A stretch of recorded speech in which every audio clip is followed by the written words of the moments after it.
Hello everyone! Today we are answering some work questions. I took to Instagram and asked you all to send me any questions you have about my job and the work that I do. And you gave me some great questions that I'm so excited to dive into. Between being a content creator on YouTube and Twitch, a voice actor, an actor, a musician, there are many facets to my job and how I take home a paycheck. And through my weekly vlog content, I've been trying to show you bits and pieces of what my days look like in terms of creating content, recording voiceover jobs, etc. But today I wanted to sit down and answer any specific questions you have about my job to give you more insight into what being a full-time creator looks like. If you're new here, my name is Leah, and this is the place for you if you like cosplay, horror, sci-fi, video games, anime, and so much more. If you're a geek of any kind, join in by subscribing and turning on the notifications. We'd love to have you. And now let's get into this work Q&A.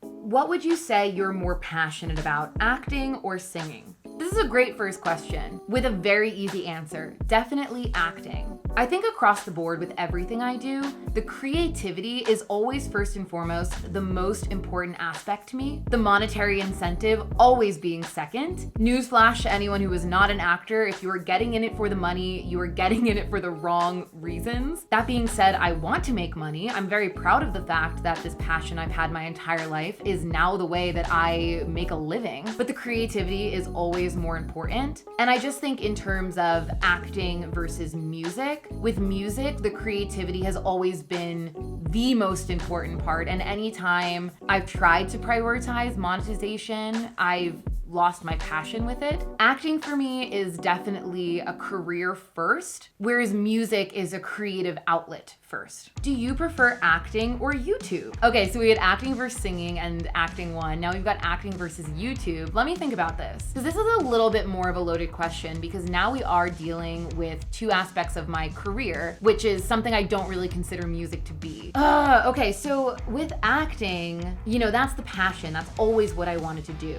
Whereas YouTube is more of a way to connect with my fans outside of my acting projects. But the great thing about YouTube is it is 100% curated by me. I don't answer to anybody. All creative control lies in my hands, and I think that's a huge plus of YouTube, which you don't really get from acting. You're always at the mercy of the director, the writer, the producer, and they make the final decisions in terms of what the final product is going to be. And as an actor, you don't really have a lot of say in that regard. I think I'm gonna say acting though. I love YouTube for how it's given me a platform to express my interests outside of the realms of acting, especially when it comes to cosplay, which is a huge passion of mine. But at the end of the day, the goal is always acting. What advice do you have for people who struggle to promote or find an audience? I have to say that this is definitely something that I struggled with. You know, when you're excited about a project, sometimes it's really easy to get down on yourself when it comes to posting about it or promoting it or sending it to people, where you think, ugh, is this good enough? Should I bother people with this? And the answer is yes. I know it is such a hard task to ask people to share in the creativity that you're putting into the world, but we're promoting celebrity stuff all the time on our Instagram stories. Anytime Taylor Swift drops a new album, it's all over Instagram. So I don't think it's such a hard ask to say to your friends, like, hey, promote me too, promote independent artists. It was definitely harder for me before I felt like I had an online platform. Getting onto Twitch was the first time that I actually felt like people cared about the products I was putting out online. Terrifier 2 coming out amplified that, and I saw the growth in my YouTube channel and my online engagement. And I'm not gonna lie and say that all of that didn't make promoting stuff much easier for me. So I think the best advice I can give you is every single person starts at zero. And the only way you're going to get through that is by being proud of your work, sharing it, and promoting it. We all have imposter syndrome. We are all our worst enemies, no matter what level of success you're at. Some advice I got from an acting coach once was the only people who are not successful in the acting industry are the people who quit. So as long as you are not quitting and you are continuing to work, that success will find you. That's my belief anyway. How do you choose what genre or character fits your voice and personality best when auditioning? So I think it's important to have headshots that can show a wide variety of range and character.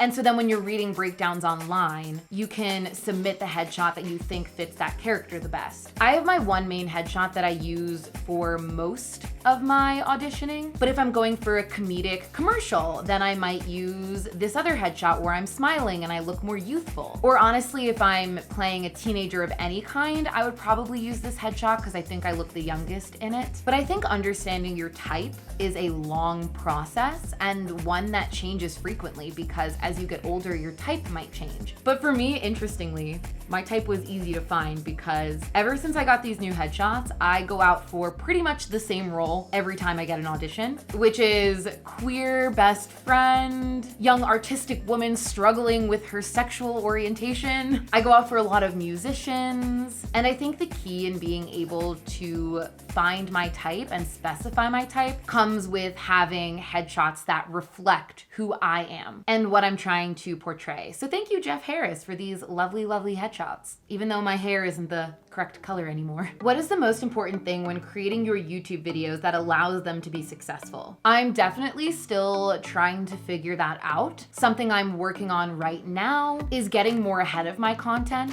I think just because I've had such a busy year, it's been hard to sit down and plan out my content in an effective way. So a lot of the times I'm flying by the seat of my pants a lot more than I would like to. But that has improved since I changed the layout of my office. So that's definitely one tip I can give you, is making sure that you're working in an environment that promotes your creativity. Being in a space like that has definitely helped me plan my content better so that I can spend more time editing it and making it the best quality video it could possibly be to live on this channel. I definitely think that if you look through my content, any place where you see this background is going to be much better quality than anything I put out previously. Also, understanding your audience is very important to a degree. So on my YouTube channel, I know that anything related to Terrifier 2 or horror does the best. But this isn't what I want my entire channel to be about. So of course I have to make those videos to keep my base audience satisfied and then find creative ways to weave in videos that are about other parts of geekdom that I enjoy, like video game cosplays, anime cosplays. But truly, you never know for sure if a video is going to be successful or if it's going to flop. So taking the time to sit down with YouTube Studio, understanding the analytics is also really important to have successful videos on YouTube so that you can continue to see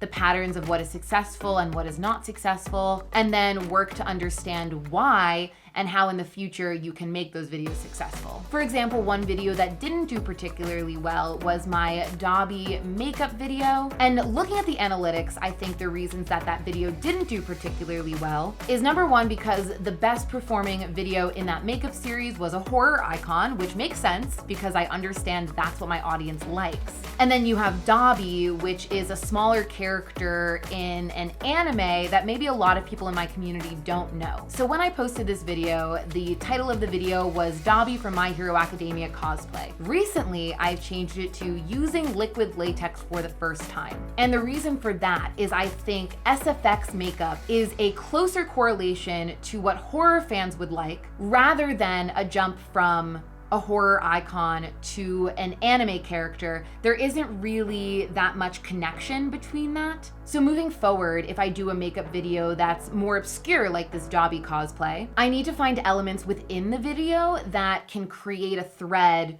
to what my main community is interested in. Which, hint, hint, you may expect some more cool SFX makeup in the future that even if you don't know the character from, you might be interested in seeing me try SFX makeup for the first time. I feel like that was a lot of information for that question, but it's a really good question. There is a lot of ways to make YouTube videos successful. But if I had to narrow it down to 2 little bullet points, work somewhere that creatively stimulates you and understand your audience. Do you do any sort of prep besides studying lines for voiceover work, vocal prep and such? I do a little bit of vocal prep. I do tongue twisters for about 10 minutes before I start reading any copy. I make sure that I am hydrated and I stay away from bananas and I eat a lot of apples. This is one of my favorite little tidbits to give anyone interested in voiceover work. Bananas will dry out your mouth and make it super clicky, whereas an apple will coat your mouth and give give you a much better vocal quality. And warming up is super important. There is a company I work with in Germany for voiceover work, and we're typically meeting at around 8 a.m. my time. So I make sure that I'm not rolling out of bed directly at 8 o'clock. I'll give myself a couple of hours to wake up, drink some tea, warm up my voice, because everyone sounds groggy in the morning. So you want to make sure you're giving yourself that time to sound the best that you possibly can. What's the audition process like for VO work? Are you reading the copy you'd read for the job?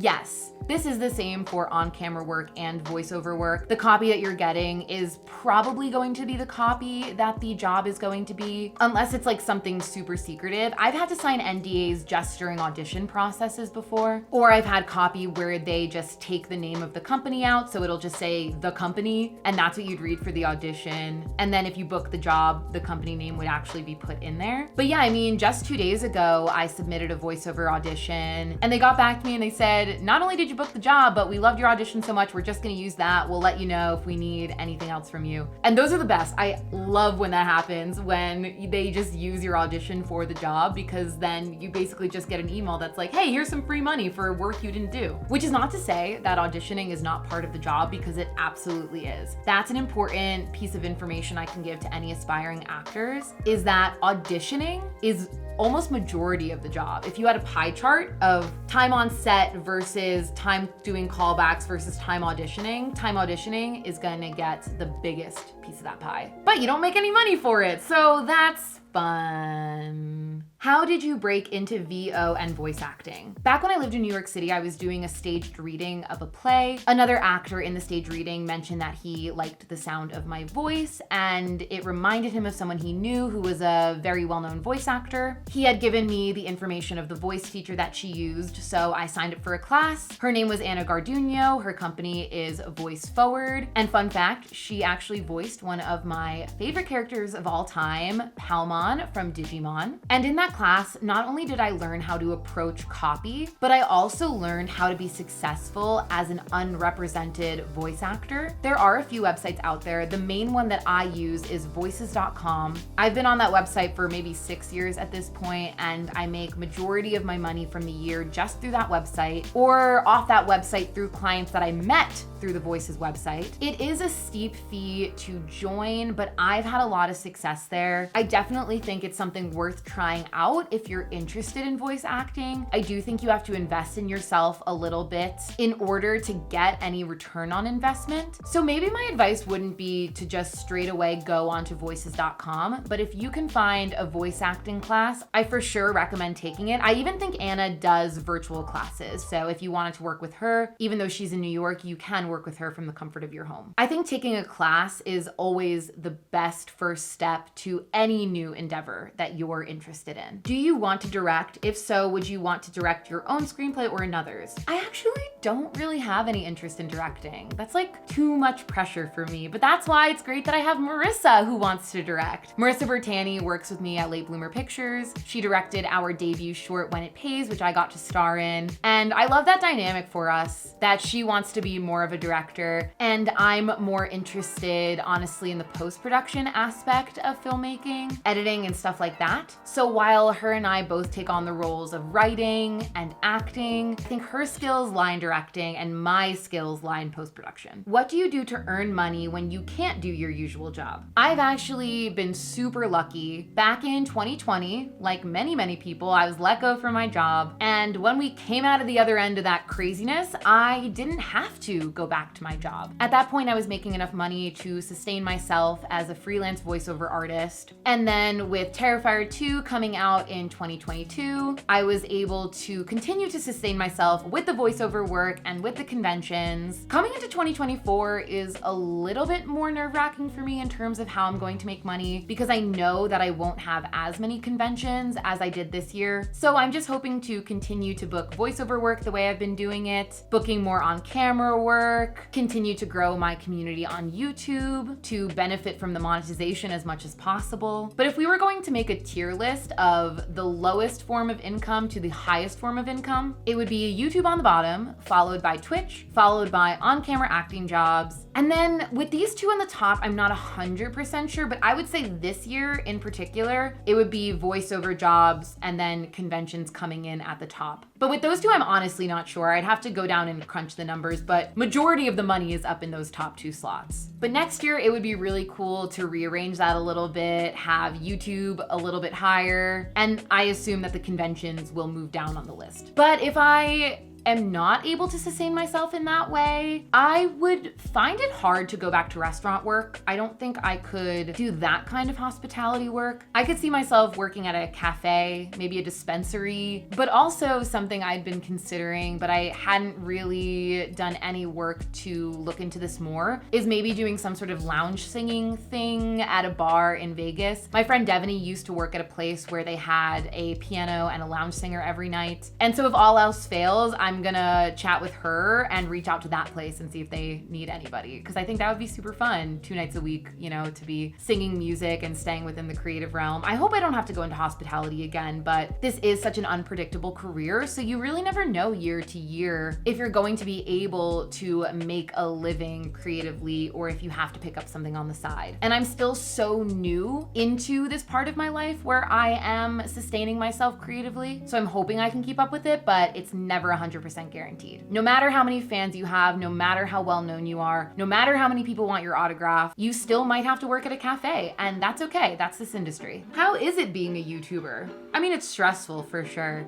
A lot of work for very little return. But as I mentioned earlier in this video, everyone starts at zero, and it's something that I have been putting a lot of investment into, making this channel as engaging as it can be. So I find it extremely rewarding, but I will say that it is a lot of work to keep up with. What do you enjoy most about your job? I love answering to myself. I love being my own boss, being in charge of what my day looks like. That's been one of the most rewarding things for me, being in charge of my creativity and overall just exploring. My life doesn't look anything really like how I expected it to, but I also wouldn't change anything about it. How did you start in acting? Was it something you had been doing for years? Yeah, I've been acting pretty much my whole life, just as a hobby. My mom had put me into acting classes when I was around 12, and I immediately knew that's what I wanted to go to college for. And then after college, my plan was to move to New York and grind and try to make a career out of it. I think the way that I envision my career has changed a lot over the years. But I remember once, I think I was still in college, someone had mentioned that it's really fun when your career starts to take shape, being able to look back and seeing the moments that maybe happened years ago that are now affecting your career today. And because Terrifier 2 is the most successful project that I've been a part of up until now, that's usually my go-to example of maybe like 3 or 4 years before that. Marissa had gone to a film festival and she met a production company there. She worked with them.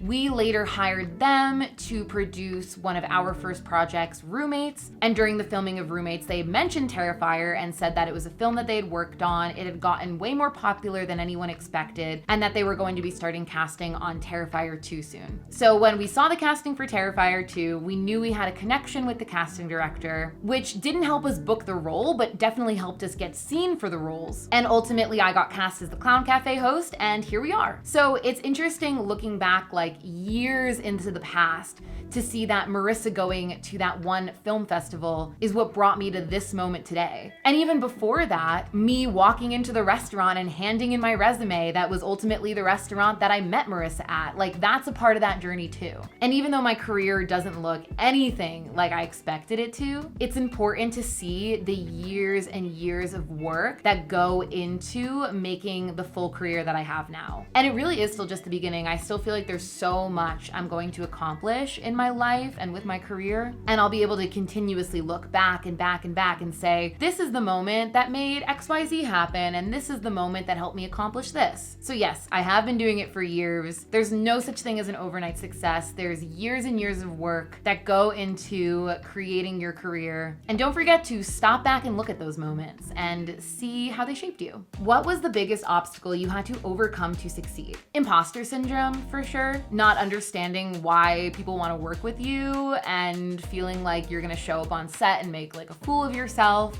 and just basic negative self-talk. There's that saying that you can never truly fail if you never really try, but I also don't think you can ever succeed if you don't ever fail. And I think I spent a lot of my time with that fear that I would never succeed, and so I never tried. I don't want to say that I don't work hard and that I didn't work hard, but I do think a lot of the opportunities that I got kind of like fell into my lap by luck, and I don't think I've always made the most of every opportunity that's been given to me. I actually think the way I'm answering this question is an obstacle that I need to overcome, because I think it is highlighting the imposter syndrome that I feel, but it really is just recognizing that and working to move past it. So I'm not 100% all the time, but I would say for the most part, I'm at the point now where I'm thinking about my career positively and celebrating the fact that I, in fact, did help all of these good things happen in my life, and it wasn't all just luck. How creative is the work itself when you find voice gigs? Not terribly creative. I would say that that's probably the least interesting part of my life. A lot of the copy that I do for voiceover gigs are explainer videos, internal training videos. I unfortunately do not get a lot of animation work. I would love to,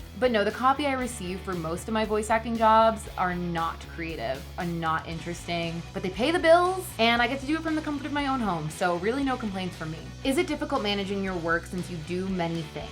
Absolutely it is, and I think that's why I've struggled so much this year to do everything that I want to, because my organization system is not very good. It's since improved, as I've said, since I changed this office around. It's been a huge game changer. It's helped me schedule my day better, but I think everything is a learning experience, and I really haven't been creating online content for very long. And as I do it, I'm learning more, I'm discovering more. Lifelong learner over here. We all should be. What games have you voiced over? I'd love to hear you at work. So I have had voiceover jobs in 3 video games. The first is a game called Operencia, The Stolen Son, and I played the character Rika. So as a disclaimer, I've never played any of these games. I don't think Rika was a playable character. I think she was part of the prologue is when you meet her. Or maybe it was you play as her during the tutorial. I don't remember. I never played it, as I said, but I should play it. It's from an indie game company called Zen Studios, and they actually hired me a second time for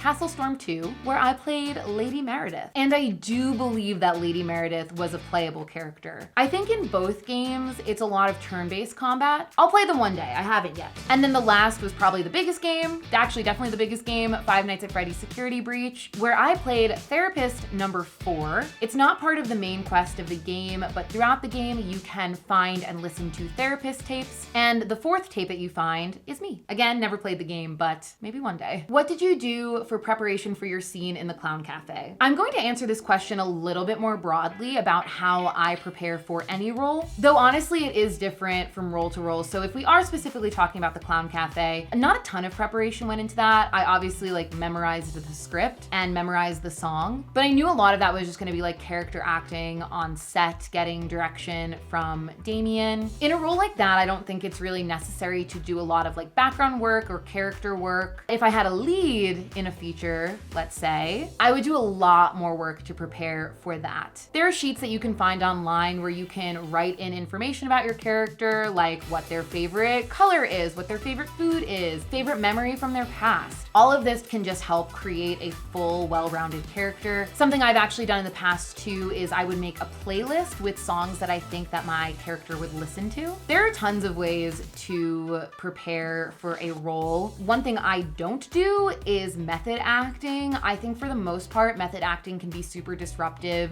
to other people in your cast. So that's not really an approach that I would take. But one thing I would do if we're talking about a specific scene, going through the scene, and with my lines next to it writing what my intention is with a specific line. So maybe I'm trying to get an apology from the person I'm talking to. Maybe I'm trying to embarrass them. Sort of acting 101 that I learned in college is that you never want to play an emotion. So you don't want to play the scene as I'm angry, I'm sad. You want to play an action, what you're trying to get from the other person. Because no matter what your intention is on the outside, everyone watching it is going to interpret it the way that they see it. And I think it creates a more interesting and dynamic scene if you're playing an action. That way you are engaging the other person that you're working with and you're trying to accomplish something rather than just having this sort of like brick wall of emotion. If you have a strong intention, your emotion will come. What advice do you have for aspiring performers, be it acting, VO, writing, singing, etc.? If being a creative person and having a creative career is deep within your bones, you don't really have a choice, in my opinion. I think you have to do it. It's also important to recognize if you would just be happy with having creativity as a hobby. I think both are valid ways to live your life and you just have to decide which one is better for you. But if you do choose a creative career, understand that it's going to be difficult. You're not gonna make a lot of money, most likely. You're gonna work longer, crazier hours than any of your 9-to-5 friends. But you're going to have the most fulfilling career and life that you could ever dream for yourself. And you're gonna put happiness above monetary gains. That's what I did, and I wouldn't change it for the world. Wow, thank you all for those incredible questions. I hope you learned a little bit more about my life as a content creator, voiceover actor, and actor, especially if you yourself are trying to pursue a creative career path. I definitely don't think I'm an expert on this subject in any way, but I have a lot of lived experience and love sharing my knowledge about what it means to be a creator. And don't forget, if you are a geek of any kind, subscribe to the channel, turn on the notifications, and comment down below what you learned from this video. My name is Leah, and I'll see you soon. Peace out. Let it go. 얼어붙어 like whoa. 띵하고 어지러워. I see. 한여름에도 난 겨울. Yeah, 가요 cold-blooded. Yeah, 너와 있을 때 I swear. 제가 먼저 zero 폭설한 그 chill day. 꿈에도